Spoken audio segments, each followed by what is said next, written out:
Before the stories, there was a warning. In wrestling locker rooms, Haku's name was spoken differently. Heenan called him the toughest man he ever met. Briscoe said the stories were true. But legends grow in darkness. Tonight, we separate fact from fear. At 15, Tonga Fifita left Tonga for Japan to train in sumo. There were no entrance themes, only ritual, discipline, impact, and survival.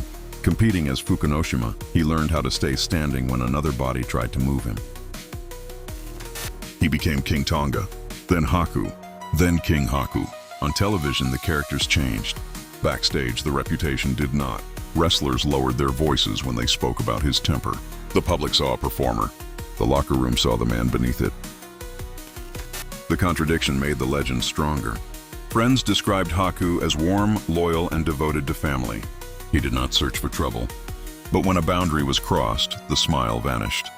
And everyone in the room understood that something had changed.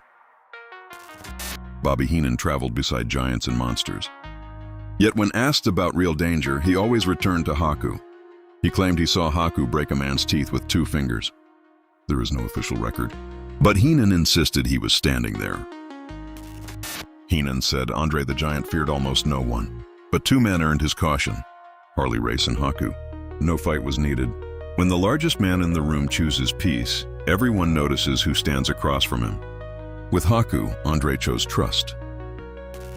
The Tonga Kid later told a story involving Brutus Beefcake. After Beefcake complained that the islanders worked too stiff, Haku confronted him in the shower and lifted him by the throat. Versions differ. The warning attached to them does not. A story about Jesse Barr grew darker with every retelling. Some claimed Haku tore out his eye. That detail is not supported. Barr already had an artificial eye from an earlier injury. The confrontation may have been real. The famous ending became folklore. At a hotel near Baltimore's airport, Haku said strangers mocked wrestling as fake. He grabbed one man and bit part of his nose. Then several others joined the fight. Haku said he and Siva Afi cleared the room and left. This time, the admission came from Haku. Haku later explained the fury. To him, insulting wrestling meant insulting the life that fed his family. But he also admitted how easily those nights could have ended with a weapon, a prison cell, or a grave. The code was real. So was the danger. Kevin Sullivan remembered a Louisiana tavern. A local insulted Haku near a pool table. Haku seized him. Another man entered. Then a pool cue joined the chaos. Sullivan's versions differed in detail, but in every telling, the room became dangerous fast. Sullivan said they left as police approached. There was no victory pose, no referee, only the road swallowing the scene behind them. The most revealing detail was not the fight. It was Sullivan's first instinct. Get Haku out before the sirens arrived.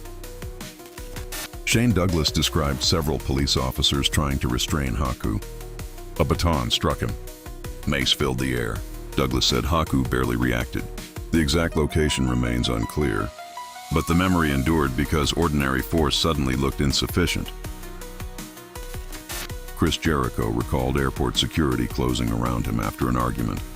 Haku stepped beside him and refused to leave. The confrontation did not become a massacre. That is what made it revealing. His reputation was built not only on violence, but loyalty. By the time Haku became Meng in WCW, the legend followed him everywhere. Kevin Sullivan said Meng could work with anyone. He was skilled, dependable, and understood. The Tongan death grip was the television weapon. Backstage, the real weapon was possibility. Road Warrior Animal named Haku among wrestling's toughest men. Gerald Briscoe did the same. Veterans from different eras repeated the verdict. Not every story matched, but the pattern did. The reputation crossed companies because the witnesses kept agreeing. The men closest to Haku rarely called him a bully. They called him a protector, a loyal friend, a devoted father, a trusted professional. That was the missing half of the legend. Violence created fear. Restraint and loyalty created respect. Over time, every Haku story grew. 5 attackers became 10. A struggle became a massacre. But removing exaggeration does not weaken the legend. Enough first-hand testimony remains. The myth became enormous because reality had already given it permission. Haku never seemed eager to claim the title of wrestling's toughest man. He usually met the praise with humility. That may be why it felt authentic.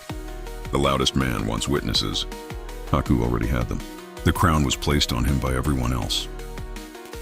Was Haku truly the toughest wrestler ever? There is no tournament that can prove it. Only admissions, witnesses, and decades of agreement. The final verdict lives in the silence after someone asks who the locker room would least want to fight. One name remains: Haku.